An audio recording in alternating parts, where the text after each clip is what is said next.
Iverenantsika izay tontolon'ny fanatanjahantena izay rehefa avy eo fa nisy ny fionana teo amin'ny sehatra tsy miankina sy ny fanjakana ny maraina teo notarin'ny minisitra misahana ny indostria sy ny fampiroboroboana ny sehatra tsy miankina izy ity. Izy moa izay sady filohan'ny comité de pilotage eo anivon'ny fifampiresahana amin'ny fanjakana sy ny sehatra tsy miankina ny DPP no ahafantarany be sy maro azy. Roa taona teo izay no nitsangana ny sehatra ifanakalozan'ny sehatra tsy miankina sy ny fanjakana natao hijerena ny olan'ny sehatra tsy miankina sy hitadiavam-baolana miaraka.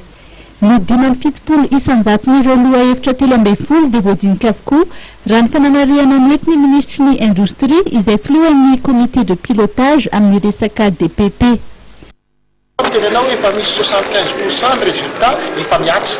Resaka remboursement de TVA efa mandeha ny famerenana an'ireo TVA reo ho an'ireo sehatra tsy miankina ireo. Zay zavatra resahako anao zao zavatra efa miakatra mihitsy izy efa résultat. Zay no nahatonga ny tenenao zay mahatsara an'izao dialogue izay ataonay izao satria eo zany avy de mama ary efa ahitana résultat. Zay ny avantage n'ity dialogue public-privé. Ho an'ny sehatra tsy miankina dia olana lehibe ho an'ireo indostria ny fanafarana entana avy any ivelany.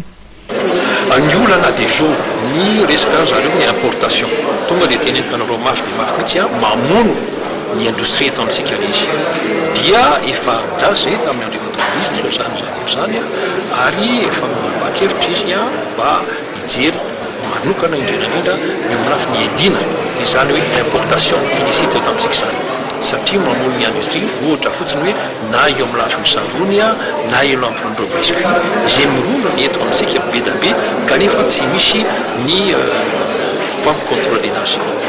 Mikasika ny resaka ACD dia voalaza fa ny fiarovana ny seranatsambo na ny sûreté et sécurité maritime no tena zava-dehibe ary efa nisy ny komity mpanaramasona tsangana. Ny tanjona dia ny ahafahana miady amin'ny fifaninanana tsy ara-dalàna sy ny fanafarana entana tsy ara-dalàna.